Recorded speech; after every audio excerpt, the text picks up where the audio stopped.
Hello दोस्तों, स्वागत है आप सभी का हमारे यूट्यूब चैनल मिशन परीक्षा पे। दोस्तों, ये रसायन विज्ञान के कुछ महत्वपूर्ण क्वेश्चन हैं जो या तो पेपर में आए हुए हैं या आगे आ सकते हैं। तो आइए हम सब एक एक क्वेश्चन को बारी बारी से देख लेते हैं। ज़्यादा लंबी वीडियो नहीं बनाएंगे, 20 से 22 मिनट में सारे क्वेश्चन को सॉल्व कर दिया जाएगा। लगभग 60-60 क्वेश्चन हैं इसमें, ठीक है। पहला क्वेश्चन है, आधुनिक रसायन शास्त्र का जनक किसे कहा जाता है? आधुनिक रसायन शास्त्र का जनक किसे कहा जाता है? इसका सही ऑप्शन है लेवाइसिए। स्पेलिंग मिस्टेक है, लेवाइसिए, ठीक, लेवाइसिए, ठीक है। परमाणु के नाभिक में कौन कौन से मूलकण होते हैं? परमाणु के नाभिक में प्रोटॉन, परमाणु के नाभिक में प्रोटॉन प्लस न्यूट्रॉन होते हैं, ठीक है। परमाणु के नाभिक में प्रोटॉन तथा न्यूट्रॉन होते हैं तथा इलेक्ट्रॉन जो है वो किनारे किनारे चक्कर लगाता है। तो इसमें हो जाएगा इसका सी ऑप्शन, प्रोटॉन एवं न्यूट्रॉन परमाणु के नाभिक में मूलकण होते हैं। न्यूट्रॉन की खोज किसने की थी? न्यूट्रॉन की खोज चैडविक साहब ने की थी, न्यूट्रॉन की खोज। और जे थॉमसन ने इलेक्ट्रॉन की खोज की थी।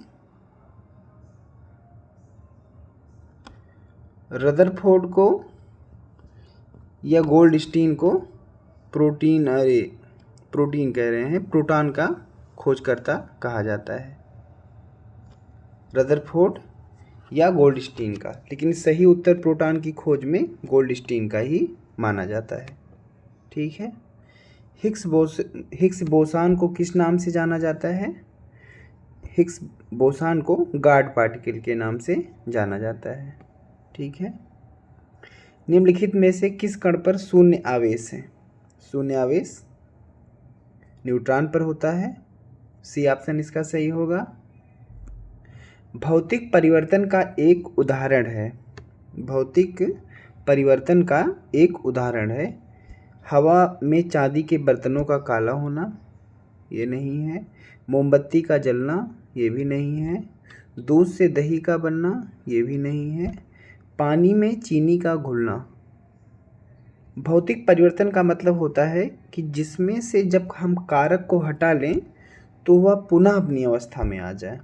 जैसे पानी में चीनी का घुलना, अगर हम पानी को चीनी में घोल दें फिर पानी का वाष्पन कर दें तो हमको चीनी पुनः प्राप्त हो जाएगी। तो ये भौतिक परिवर्तन है कि मतलब वही वस्तु हमें दोबारा पुनः प्राप्त हो जा रही है। कोई नई वस्तु का निर्माण भौतिक परिवर्तन में नहीं होता है। जल का वाष्प में परिवर्तन कहलाता है, जल का वाष्प में परिवर्तन कहलाता है भौतिक परिवर्तन। जो जल है वो वाष्प में परिवर्तित हो गया है। तो हम क्या वाष्प को फिर से जल में बना सकते हैं? बिल्कुल बना सकते हैं। तो इसका मतलब ये भौतिक परिवर्तन है।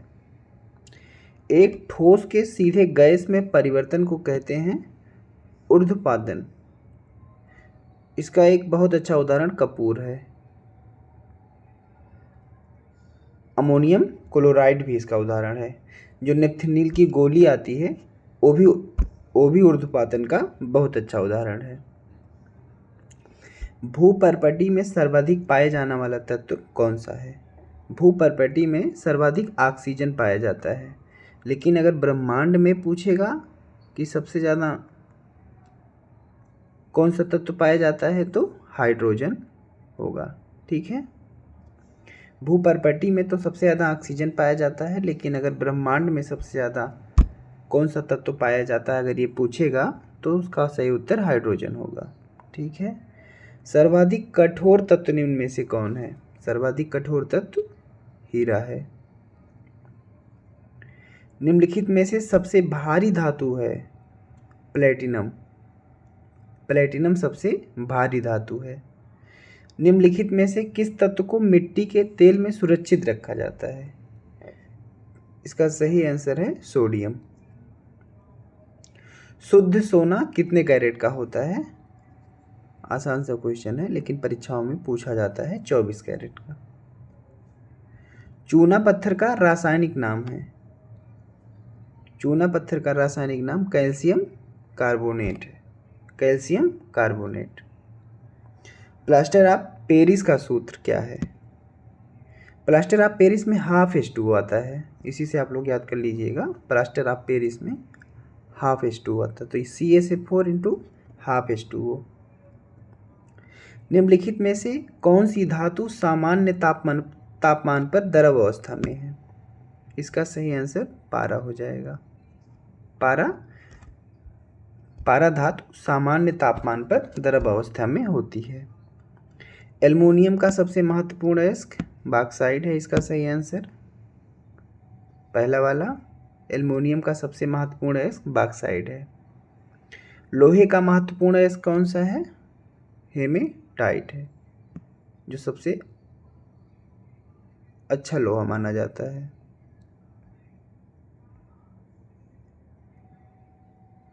ठीक है, जो सबसे अच्छा लोहा माना जाता है हेमेटाइट। कांसा मिश्रित धातु है। कांसा तांबा तथा टिन का मिश्रित धातु होता है। कांसा तांबा तथा टिन का। पीतल और कांसा में तांबा जो दोनों में रहेगा, ठीक है। पीतल के साथ जस्ता रहेगा, ये याद रखिएगा। कांसा और पीतल में, जो कांसा की मिश्र धातु और पीतल की मिश्र धातु में तांबा दोनों में रहेगा, लेकिन जो पीतल के साथ है वो तांबा के साथ जस्ता रहता है। ठीक। स्टेनलेस स्टील बनाने के लिए लोहे में क्या मिलाया जाता है? तो स्टेनलेस स्टील में क्रोमियम याद कर लीजिए, क्रोमियम। बस इसी से क्वेश्चन सॉल्व हो जाएगा। क्रोमियम, इसमें क्रोमियम और निकेल। ठीक है। जंग लगने पर लोहे का भार बढ़ जाता है। जंग लगने पर लोहे का भार बढ़ जाता है। पेंसिल का लेड है। पेंसिल का लेड ग्रेफाइट का बना होता है। ए ऑप्शन इसका सही है। शुष्क बर्फ सल्फर डाइऑक्साइड को, निर्जलित बर्फ को, पहाड़ों पर बड़ी बर्फ को, ठोस कार्बन डाइऑक्साइड, ठोस कार्बन मोनोऑक्साइड। इसका सी वाला विकल्प सही होगा। ठोस कार्बन डाइऑक्साइड को शुष्क बर्फ कहते हैं। भारी जल एक प्रकार का मंदक है। भारी जल एक प्रकार का मंदक है तथा ये शीतलक भी होता है। ठीक है। भारी जल का रासायनिक सूत्र D2O होता है।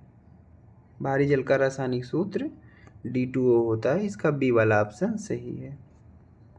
पानी का pH मान कितना होता है? पानी का pH मान 7 होता है, याद रखिएगा। कौन सी गैस नोबेल गैस कहलाती है? हीलियम को नोबेल गैस कहते हैं। वायुमंडलीय वायु में नाइट्रोजन लगभग कितने प्रतिशत है? 78 से 79%। एग्जैक्ट इसका डाटा है 78.08%। और ऑक्सीजन का 20.95%। ठीक है। और आर्गन का 0.93% है, याद रखिएगा आप लोग इतना। गहरे समुद्र के गोताखोर निम्न में से किस एक गैस मिश्रण का उपयोग करते हैं? हीलियम ऑक्सीजन मिश्रण का गोताखोर प्रयोग करते हैं। किसी हंसाने वाली गैस कहा जाता है। किसे हंसाने वाली गैस कहा जाता है? नाइट्रस ऑक्साइड को हंसाने वाली गैस कहा जाता है। वायुयान के टायरों में किस गैस का प्रयोग किया जाता है? वायुयान के टायरों में किस गैस का प्रयोग किया जाता है? नाइट्रोजन गैस का प्रयोग किया जाता है। किस तत्व की कमी को पूरा करने के लिए कीट भक्षी और पौधे कीटों को पकड़ते हैं तथा उनका भक्षण करते हैं? नाइट्रोजन की कमी को पूरा करने के लिए। सामान्यतः गुब्बारे में कौन सी गैस भरी जाती है? सामान्यतः गुब्बारे में हीलियम गैस भरी जाती है। किस गैस को अश्रु गैस की तरह काम में लेते हैं? क्लोरीन। ठीक है। हाइड्रोजन में सबसे अधिक क्रियाशील फ्लोरीन होता है। हाइड्रोजन में सबसे अधिक क्रियाशील फ्लोरीन होता है। ब्लीचिंग पाउडर का फार्मूला होता है CaOCl2। CaOCl2 ब्लीचिंग पाउडर को कैल्शियम ऑक्सीक्लोराइड कहते हैं। प्लास्टर ऑफ पेरिस में बताए थे हम कि हाफ H2O आता है। इसका रासायनिक नाम होगा कैल्शियम सल्फेट हेमीहाइड्रेट। इसका फार्मूला होगा CaSO4 × हाफ H2O। धावन वॉशिंग सोडा का फार्मूला है Na2CO3 sodium carbonate. Baking soda का फार्मूला है सोडियम बाइकार्बोनेट NaHCO3। एक सोडियम कार्बोनेट है, एक सोडियम बाइकार्बोनेट है। जिसमें बाइकार्बोनेट है उसमें बीच में H लगा है, ध्यान दीजिएगा आप लोग। जिसमें सोडियम बाइकार्बोनेट है उसमें बीच में H लगा है, इसे बेकिंग सोडा कहते हैं। और जो धोने वाला सोडा है, धावन सोडा है, उसे Na2CO3 सोडियम कार्बोनेट कहते हैं। नीला थोथा का फार्मूला है CuSO4 × 5H2O। इसे कॉपर सल्फेट कहते हैं, नीला थोथा को। सिगरेट लाइटर में कौन सी गैस प्रयुक्त होती है? ब्यूटेन होती है इसमें प्रयुक्त, मुख्यतः ब्यूटेन। भोपाल गैस त्रासदी 2 से 3 दिसंबर 1984 को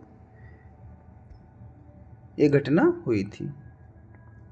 भोपाल गैस दुर्घटना का कारण क्या था? मिथाइल आइसोसाइनाइड का रिसाव हुआ था यहाँ से। भोपाल गैस दुर्घटना में मिथाइल आइसोसाइनाइड का रिसाव हुआ था। मीथेन गैस उत्पन्न करने वाला क्षेत्र है धान का क्षेत्र। इसमें दीमक की बाम्बी भी आ जाएगी, दीमक की बाम्बी। और जो पशुएं जुगाली करती हैं उससे भी मीथेन गैस का विस्तारण होता है। बुलेट प्रूफ पदार्थ बनाने के लिए निम्न में से कौन सा बहुलक प्रयुक्त होता है? पॉलीएमाइड, बी वाला ऑप्शन सही है। ये खाद्य पदार्थ हैं तथा इसके अम्ल हैं। ये बहुत पूछता है पेपर में, इसलिए सबको इकट्ठा कर लिया गया जो महत्वपूर्ण हैं। नींबू का होगा साइट्रिक अम्ल, नींबू में साइट्रिक अम्ल पाया जाता है। दूध में लैक्टिक अम्ल पाया जाता है। सेब में मैलिक अम्ल पाया जाता है। अंगूर में टार्टेरिक अम्ल पाया जाता है। सिरका में एसिटिक अम्ल पाया जाता है। नींबू में साइट्रिक, दूध में लैक्टिक, सेब में मैलिक, अंगूर में टार्टेरिक, सिरका में एसिटिक।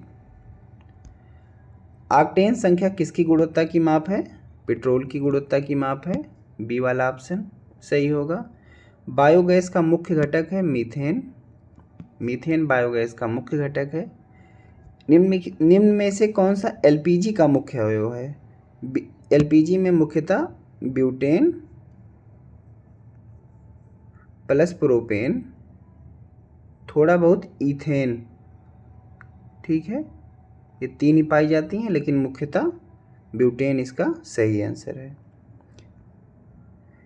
एलपीजी सिलेंडर के रिसाव में उत्पन्न दुर्गंध में निम्न में से किसकी होती है? दुर्गंध के लिए इथाइल मार्केप्टेन का प्रयोग किया जाता है। सीएनजी का फुल फॉर्म क्या है? कंप्रेस्ड नेचुरल गैस, ए वाला ऑप्शन इसका सही होगा। खाद्य पदार्थों के परिरक्षण हेतु क्या प्रयोग होता है? खाद्य पदार्थों के परिरक्षण हेतु बेंजोइक अम्ल का प्रयोग किया जाता है, बेंजोइक अम्ल का। आग बुझाने के लिए कौन सी गैस आती है? Carbon dioxide. कहीं भी आप लोग जाएंगे तो देखेंगे कार्बन डाइऑक्साइड आग बुझाने के लिए प्रयोग किया जाता है। सिनेमा घरों में, बड़े बड़े मॉल में, हर जगह ये रखा रहता है, कोचिंग में। रेडियोधर्मी डेटिंग एक प्रक्रिया है जिसमें मापा जाता है चट्टानों की उम्र। रेडियोधर्मी डेटिंग एक प्रक्रिया है जिसमें चट्टानों की उम्र को मापा जाता है। पृथ्वी के आयु का मापन करने के लिए किस विधि का प्रयोग किया जाता है? यूरेनियम विधि का। पृथ्वी की आयु का मापने के लिए यूरेनियम विधि का प्रयोग किया जाता है। कृत्रिम वर्षा सिल्वर ब्रोमाइड के द्वारा, कृत्रिम वर्षा सिल्वर ब्रोमाइड पहला ऑप्शन। निम्न में से किसे भविष्य की धातु कहा जाता है?